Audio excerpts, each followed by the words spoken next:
Meanwhile, experts are claiming this.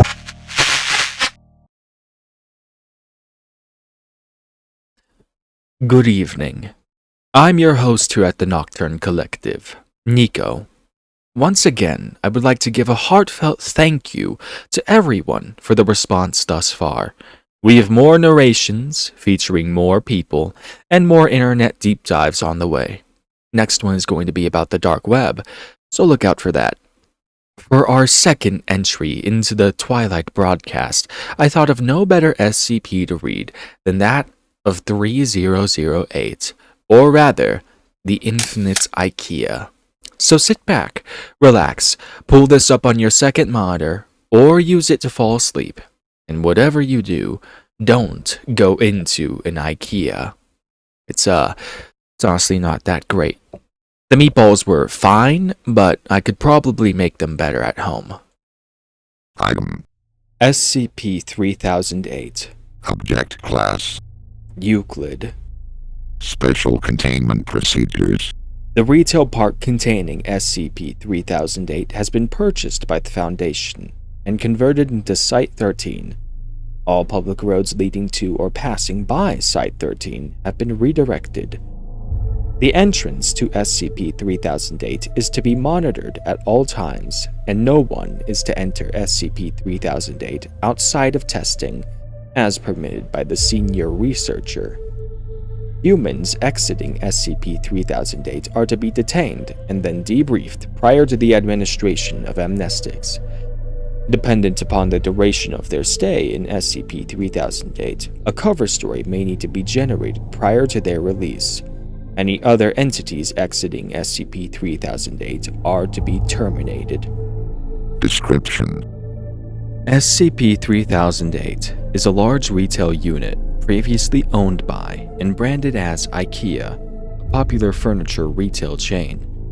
A person entering SCP-3008 through the main entrance and then passing outside of the doors will find themselves translocated to SCP-3008-1.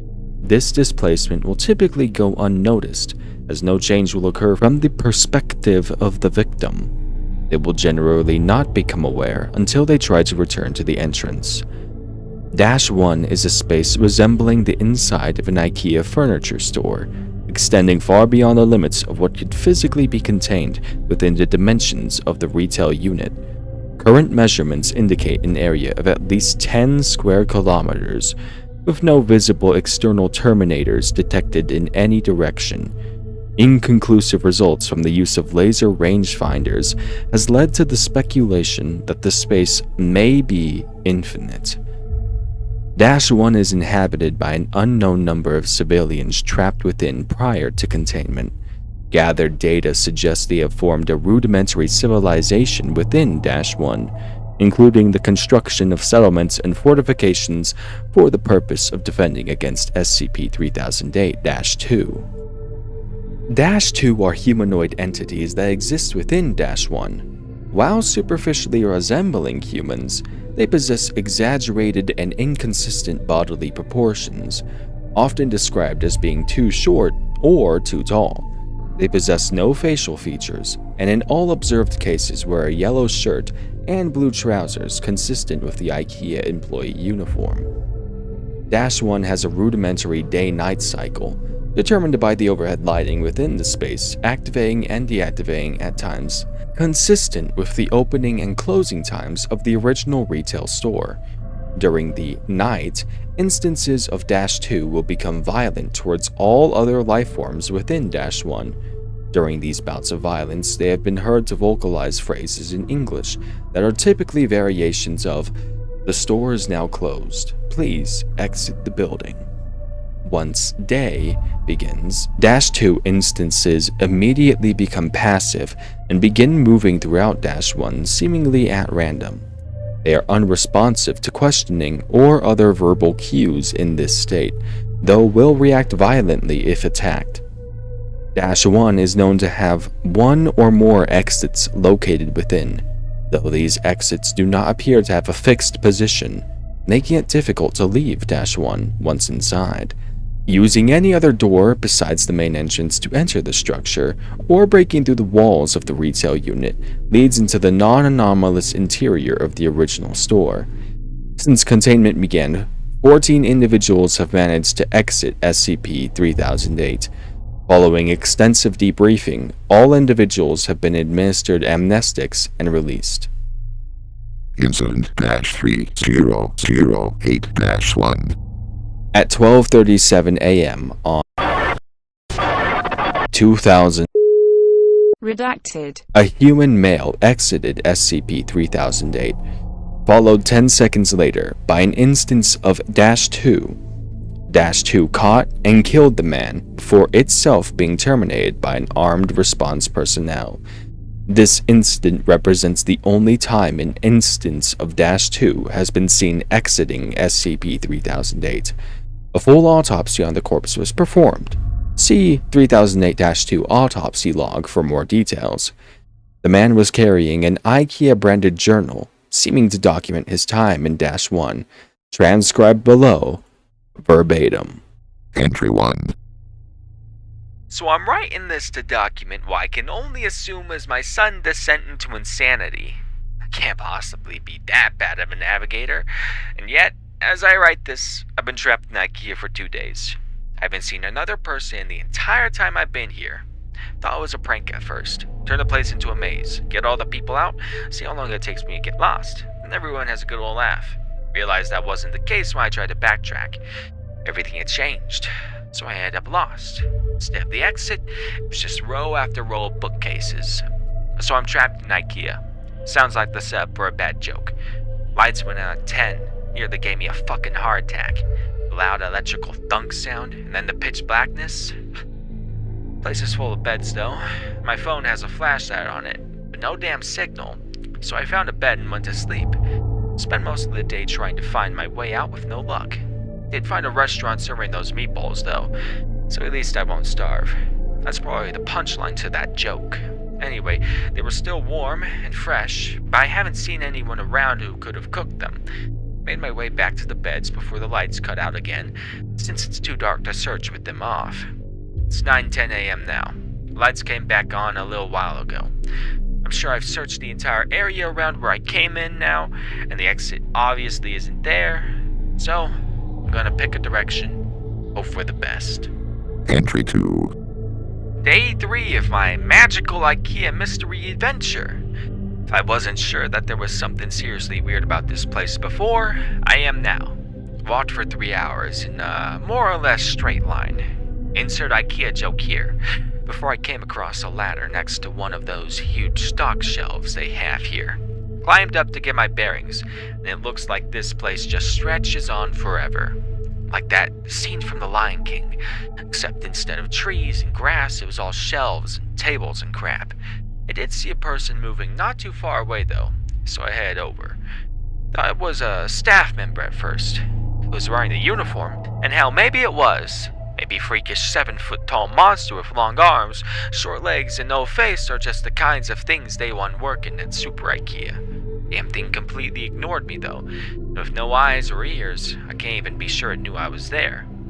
Thought about shoving it or something to get its attention, but its hands were big enough to crush a watermelon, so I decided against it. It just kept moving along, and eventually I lost sight of it, so I decided to carry on the way I was going. Anyway, no comfy bed for me at night. Looks like I've entered the improbably hard and pointy table section of the store. Guess I'll have to make do with some bunched up tablecloths. Phone battery died during the day too. Didn't work anyway. I feel like I've just lost some vital lifeline. Entry 3. You ever see one of those cartoons where they're going through doors in a hallway and they just pop out of another door in the same hallway? That's how I feel right now. I've seen nothing but the same identical bookshelf for 2 days now, just row after row after row of them. I mean, come on, I love books as much as the next guy, but this is excessive. I'm obviously still moving forward though.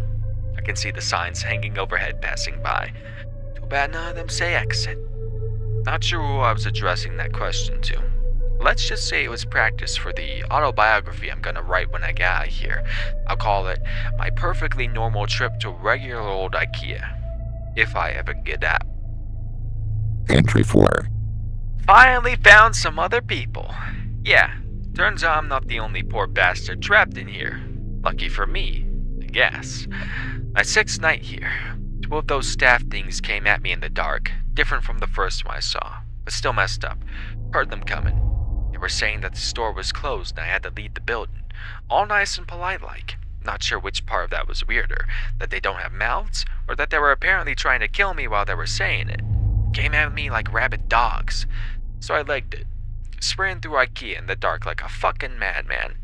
Saw it when I cleared another stand of those giant stock shelves, all lit up with torches and floodlights. They built a whole town in here. A massive wall built out of shelves and beds and tables and whatever else. I swear to God, it was the most beautiful thing I've ever seen. Anyway, guess they saw me coming, or maybe they heard my manly bellows of fear, because they had a gate open and 2 people were there waiting me in. Heard the staff thing slam into the gate behind me after it closed, still politely informing us all that the store was now closed. They wandered off eventually, though. They called the town Exchange, because that's what's on the sign hanging from the ceiling directly above it. Exchange and returns, all lit up against the night using lights they found plugged into the power lines. And there were beds and food and people. Over 50 wonderful people with regular-sized limbs and a full set of facial features. It's now my 7th night here, and the first one not spent in darkness. A full week living in Ikea. There's probably a TV show in that somewhere. Entry 5. Now I'm around other people, I'm starting to feel more normal. Maybe normal isn't the word, but after a week with only the sound of my own footsteps for company, I was becoming increasingly sure that I'd just gone nuts. That I was tied up in some bad room somewhere, banging my head against the wall. But no, I feel quite sane now, thank you very much. Apparently there are other towns out there, some with more people, some with less. I found that fairly mind-boggling. How can that many people go missing with no one noticing? Surely someone would have noticed that everyone who goes to Ikea seems to fucking vanish. Or maybe it's not everyone. Maybe we're just the lucky ones. The people here just call those staff monster things the staff. Apparently they're fine during the day, mind their own business walking the aisles. As soon as those lights go out though, they go fucking bonkers. So during the day, people go out to find food, water, and whatever else they need. Apparently there are restaurants and shops around that randomly get restocked. No one knows how. Maybe the staff do it. Apparently they aren't very good at their jobs though, because the restocking sometimes takes a while. Which means the food needs to be rationed. Maybe if they weren't so busy chasing people around in the dark, they'd get more done. Anyway, when night comes, the staff go nuts and everyone holds up inside the walls. Apparently it's the same everywhere in this place, whoever this place is. The Ikea, from whence all other Ikeas sprang. Or maybe we're all still just in a regular Ikea, and this is all some fever dream brought on by mind-numbing boredom. Who knows? Entry 6. Been here for 10 days now. Most of the people I asked said they stopped keeping track a long time ago, and one guy, Chris, said he'd been here for years. Years. Apparently there are rumors of people who do manage to get out, and of people who see the exit, only to have it vanish before their very eyes. I get the feeling not everyone believes that, but I do.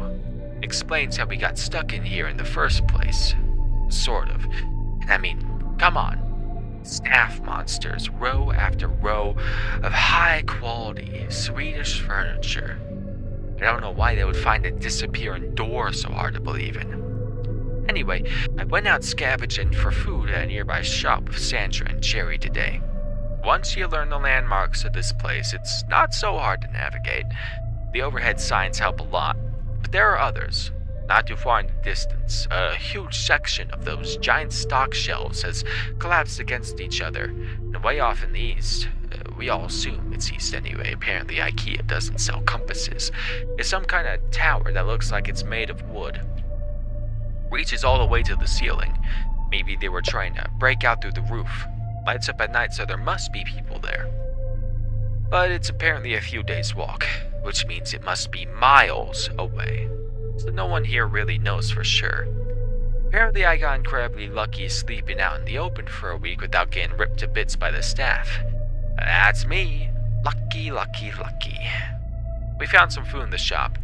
Guess the staff restocked it during the night, which was nice of them. There was a telephone on the wall, so I figured I'd try it out.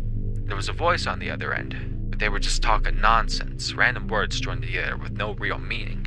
You ever see a video of someone with aphasia? Kinda sounded like that. They didn't answer me when I spoke to them anyway. Sandra says all the phones in here are the same. Oops. Asking the journal for questions again. Entry 7. I was thinking last night. The ceiling on this place is pretty high. As far as anyone can tell, it goes on forever. Should there be some kind of weather in here? I'm sure I read about some NASA building that was so big it had its own weather patterns, with clouds and stuff. This place is definitely bigger than that. But now that I think about it, I'm pretty sure I've never felt so much as a temperature change in here. I'll add it to the grand list of weird bullshit. Entry 8. The staff attacked the exchange last night. Must have been 20 or 30 of them, all just asking us to leave the store, calm as you like, while trying to smash the walls down with their bare hands. Apparently this happens pretty regularly, so everyone is prepared for it. Knives from the restaurant, lawnmower blades made into hatchets, a fire axe, one guy, Wasim, even made a functional crossbow. Anyway, the walls have holes in them, which I hadn't noticed before, specifically so we can stab out at them when they attack. Took a couple of them down myself. They don't seem to bleed, which is weird, but they go down as easy as a regular person once you start sticking holes in them. We had to haul the bodies away in the morning. Apparently the dead ones will attract more during the night, so we have to get them away from exchange. We have a couple of those trolley things they use to move big boxes around, so we unloaded them and took them over to pickup.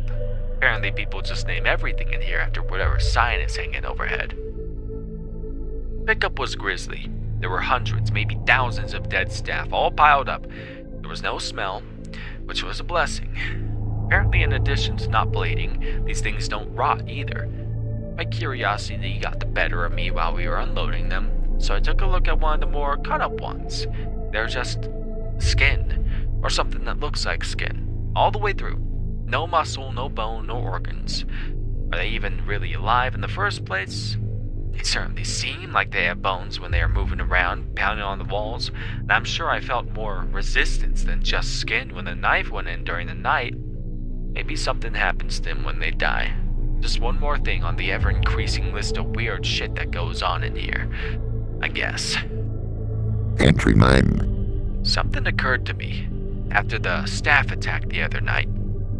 Every time you see a situation like this on TV or in a film, like it's the end of the world, or everyone is trapped on an island or whatever, once groups like ours start to form, people always seem to turn on each other, fighting for food or dominance or whatever else.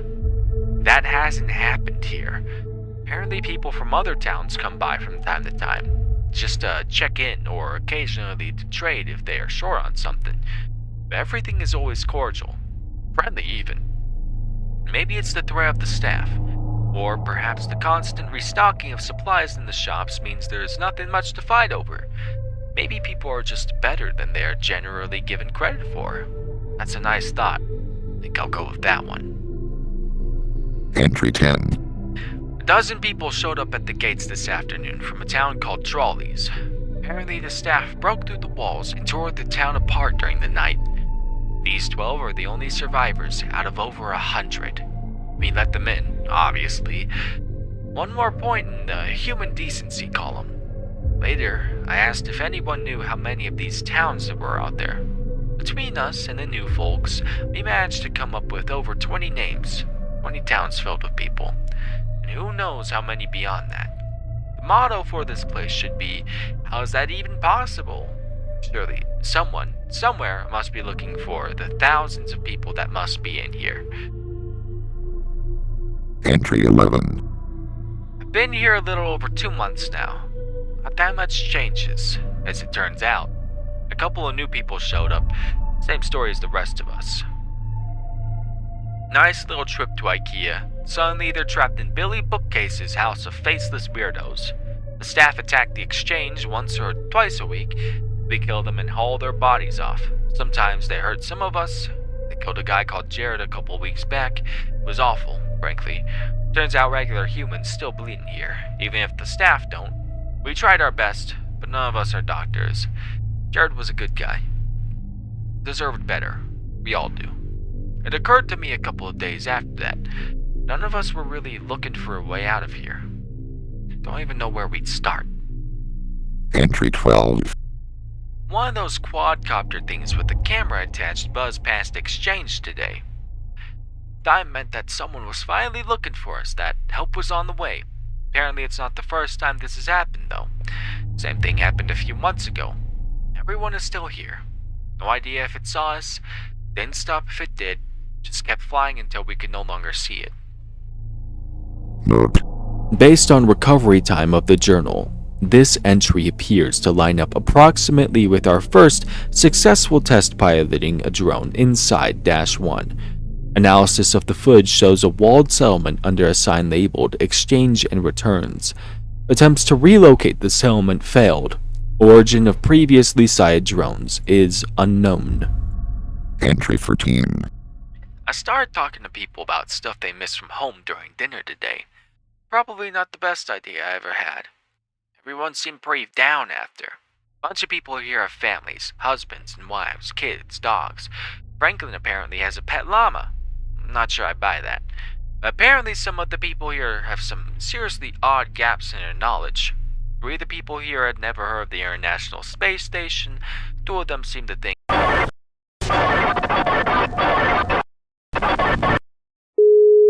Redacted. was the president, and one of them had apparently never heard of the Statue of Liberty.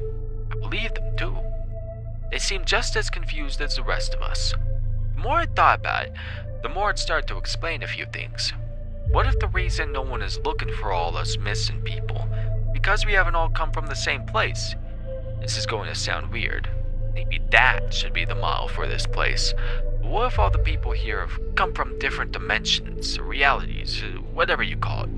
I've seen enough TV shows to know the drill. Sarah comes from a place where there is no Statue of Liberty. They didn't launch a space station where Wasim is from. If everyone here came from different places, even from ones that seem identical, there'd be no huge missing persons panic, no mass search. We'd just be a blip, a single missing person in a world of non-stop news. Well, that was a fun train of thought.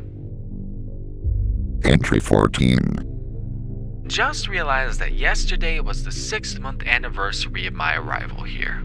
I wonder if Ikea sells party hats. The routine around here has remained more or less the same. More new folks show up, one every couple of weeks or so. Food supplies go up and down, but we've never actually had a major shortage. Occasionally we get a visitor from one of the nearby towns, usually checkout or aisle 630. We check in with each other from time to time, occasionally trade supplies if someone gets particularly low on something. It's comforting, in a way, a reminder that we aren't alone in here. Some small glimmer of civilization. Sometimes they bring medical supplies. Apparently there's a pharmacy a few towns down from checkouts that gets restocked every now and then, so they share out what they can. I've never heard of an Ikea with a pharmacy before, but at this point, I wouldn't be surprised if someone stumbled on an Ikea organ harvesting lab. It would certainly explain the staff. Speaking of our faceless jailers, their attacks have been getting worse lately. 3 or 4 times a week now, with twice as many staff as there used to be. No idea where they all come from, or why the attacks have increased. We tried following one of them during the day a few weeks ago, me and Sarah. Wanted to see if they led back to a staff room or something. Didn't seem to go anywhere though. Just randomly walked through the aisles. We had to turn back before we found anything. We've been reinforcing the walls, trying to arm ourselves better. Certainly no lack of materials to use. Wasim has been making more crossbows, but it's pretty slow going. Too bad Ikea doesn't sell guns. Note. No new personnel have entered SCP-3008 at Site-30 Redacted. in the time span indicated in this entry. Entry 15. The attacks are getting bad now, almost every night, and with so many staff that the bodies almost pile high enough for others to climb the walls. I think we're in real trouble here. Entry 16. I think exchange is done. We got hit pretty bad last night. Not many casualties, but the wall is wrecked. We finally figured out why the attacks had been escalating too. A box of supplies had a chunk of one of the staff in there. No idea how it happened, but apparently a piece of one will draw them as well as a full body. Too late now in any case. There's too many bodies for us to haul away and still have time to fix the wall before night. Candace has called a meeting. I suspect there will be talk about abandoning exchange. Maybe try and get shelter at checkouts or something. It's already getting late though. I don't think we'll have time to make it out. Maybe some of us will. It was fine for that first week, out in the dark, after all. Then, how often can I keep getting lucky? I'm only writing this for a sense of closure, I guess. For me, or anyone who finds this. If this is the final entry here, I hope whoever is reading this is doing so from the outside of this place. My biggest fear? If I do die tonight, I'll just wake up here again in the morning.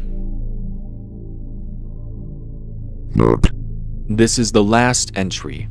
It is assumed that while attempting to reach the checkout settlement, he was separated from the rest of the group by a pursuing -2 instance and happened upon the exit.